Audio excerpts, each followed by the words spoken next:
اور وہ ہے ووٹ کا۔ سوال نمبر 3 سمجھ لو، ووٹ کا۔ بہت ساری باتیں ایسی ہوتی ہیں جن کا آپ کو علم نہیں، میں کبھی کبھی دہرا دیتا ہوں کیونکہ اب اسلاف میں ہمارا بھی شمار ہونے لگ گیا ہے۔ مولانا فضل الرحمان صاحب کے بارے میں آپ کے علم میں بہت ساری باتیں ہوں گی اور بہت ساری باتیں نہیں ہوں گی۔ جو کچھ نہیں ہے وہ تھوڑی سی بتا دیتا ہوں۔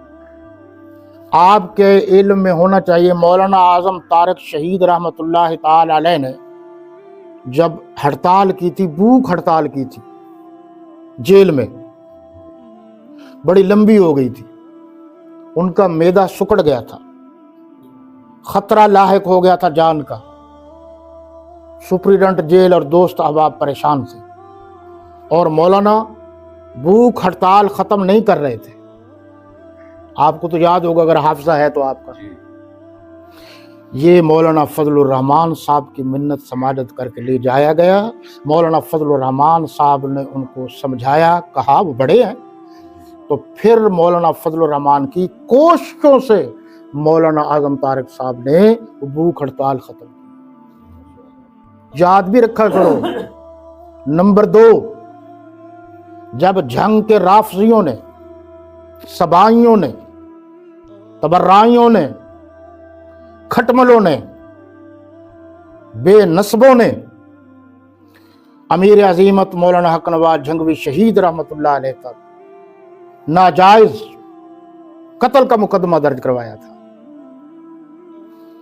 تو آپ کے علم میں ہونا چاہیے، اور وہ ڈسٹرکٹ جیل ملتان میں تھے مولانا حق نواز جھنگوی شہید رحمۃ اللہ تعالی علیہ۔ قربانیاں دی ہیں تو آج ان کا ذکر ہو رہا ہے۔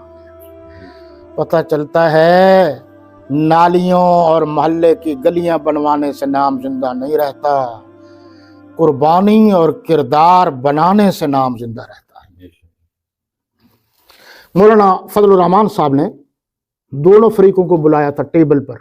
میں آج آپ کو کچھ باتیں بتا رہا ہوں، اور ان سے کہا تھا کیا معاملہ ہے، ان سے کہا تھا کیا معاملہ ہے، اور کوئی تھا نہیں جس کے کہنے سے دونوں فریق جمع ہو سکے۔ تو رافضیوں نے بھی رونا رویا کہ جی یہ تو مجھے کافر کہتے ہیں، فلاں ہیں فلاں ہیں فلاں۔ اچھا، اب مولانا ذہین بڑے ہیں، ان کی ذہانت کو تو بڑے بڑے سیاستدان بھی تسلیم کرتے ہیں، اور یہ واحد مولانا فضل الرحمان ہے جس کے گھر وقت کے حکمران چل کر آتے ہیں، اور یہ اعزاز آپ کو حاصل ہے، آپ کے مسلک کے بزرگ ہیں، اور ان سے پہلے وقت لیتے ہیں، اجازت لیتے ہیں، پھر حکمران ان سے ملنے آتے ہیں۔ مولانا فضل الرحمان صاحب نے بات سننے کے بعد کہا اچھا بھائی لکھ دو، لکھ دو۔ اب جو لکھنے والی بات ہے نا وہ ذہن میں رکھنی۔ ان سے کہا آپ لکھ کر دو کہ آئندہ آپ صحابہ کرام کے خلاف کوئی بات نہیں کریں گے، سب و شتم نہیں کریں گے، ٹھیک ہے جی۔ ان سے کہا آپ بھی لکھ کر دو کہ آپ کافر نہیں کہو گے، ٹھیک ہے۔ دونوں نے لکھ دیا، لکھ کے سائن ہو گئے، کرو صلح، کرو صلح، صلح ہو گئی۔ مولانا کو یہاں لینے، ہم بھی اس استقبال میں تھے، 150 سے 200 کے قریب اس وقت، یہ 84 کی بات کر رہا ہوں، ابھی سپاہی صحابہ بھی نہیں بنی تھی، خیال رکھنا، اس وقت کی بات کر رہا ہوں میں، کہ گاڑیاں یہاں استقبال کے لیے آئیں اور رہا ہوئے، اور جس میں آپ نے کبھی دیکھا ہوگا یا سنا ہوگا کہ جنگ کے لوگوں نے مولانا کی گاڑی جو ہے نا وہ ہاتھوں سے کندھوں پر اٹھا لی، وہ اس دور کی بات کر رہا۔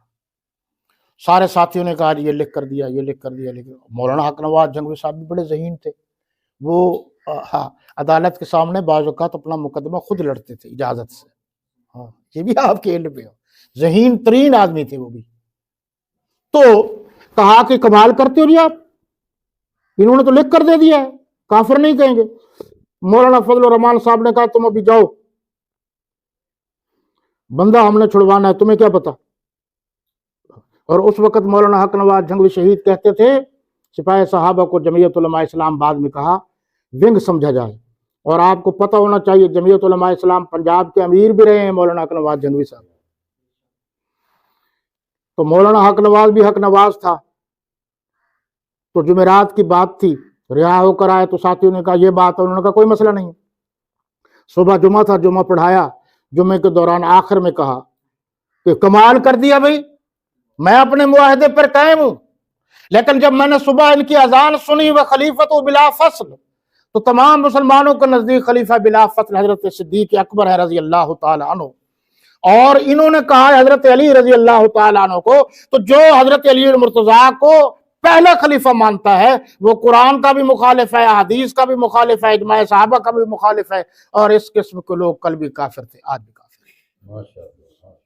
کبھی حکمتیں بھی کام کرتی ہیں۔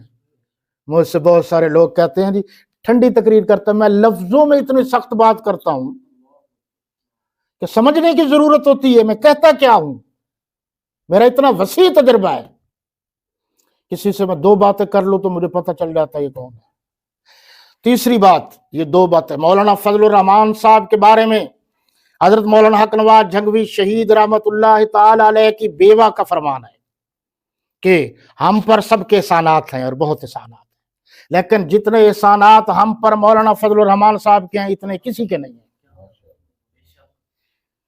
آپ کہتے ہیں مولانا فضل الرحمان صاحب نے کیا کیا، آپ تو میرے بارے میں بھی کہہ دیتے ہیں، حالانکہ آپ ایک دن میں 5 منٹ بھی بات نہیں کرتے کسی سے، 5 منٹ بھی۔ اللہ نے خاصے بنائے ہوئے ہیں کچھ لوگوں کے، انہوں نے اعتراض ہی کرنا ہے بس، چاہے وہ کوئی بھی ہو۔ آپ کو پتہ ہونا چاہیے اسلامی نظام کے خلاف جو اسمبلی کے اندر معاملات ہیں ان کے لیے رکاوٹ بننے والا مولانا فضل الرحمان اور اس کی جماعت ہے۔ آج جو پگڑی اور داڑھی جو ہم عزت سے جی رہے ہیں، اس سلسلے میں پارلیمنٹ کے اندر اور باہر اور یہ پوری دنیا پر جس ہستی کا پریشر ہے، جو ذہانت کا بادشاہ ہے، جو فطانت کا بادشاہ ہے، جو ذکاوت کا بادشاہ ہے، جو قرآن کی تلاوت کا بادشاہ ہے، جو سیاست کا بادشاہ ہے، جو احادیث کا بادشاہ ہے، وہ مولانا فضل الرحمان ہے۔ ہم اپنے تمام بزرگوں کا احترام کرتے ہیں، سب بزرگوں کا، ہمارے مسلک کے جتنے بزرگ، اور مدارس کے تحفظ کے لیے، مساجد کے تحفظ کے لیے، علماء کے جو معاملات ہیں ان کے تحفظ کے لیے۔ نہیں یقین تو قاری محمد حنیف جلندری صاحب زندہ ہے، ان سے پوچھ لو۔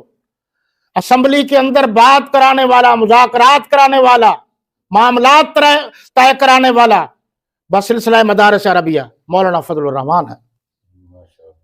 اللہ تعالیٰ نے ان کو بہت سارے اعزازات سے نوازا ہے۔ آج آپ دیکھیے کہ کسی عالم دین کا حکومت پر اتنا اثر نہیں جتنا مولانا فضل الرحمان صاحب کا، اور دشمن ان کے پیچھے لگے ہوئے ہیں۔ تو ووٹ ایک امانت ہے، ووٹ ایک شہادت ہے، دینداروں، دین والوں کو ووٹ دو۔ ان خدمات کی بنیاد پر مولانا فضل الرحمان صاحب اس بات کا حق رکھتا ہے، اور ان کے جو ممبران ہیں اور پھر ان کا جو انتخابی نشان ہے کتاب، وہ اس بات کی حقدار ہے کہ آپ ان پر مہر لگائیں۔ کتاب پڑھنے سے شعور ملتا ہے، کتاب پڑھنے سے انسان کو انسانیت ملتی ہے، کتاب پڑھنے سے مطالعہ میں وسعت پیدا ہوتی ہے، اور کتاب پڑھنے سے پوری دنیا کا علم حاصل کرنے کی کوشش کی جاتی ہے۔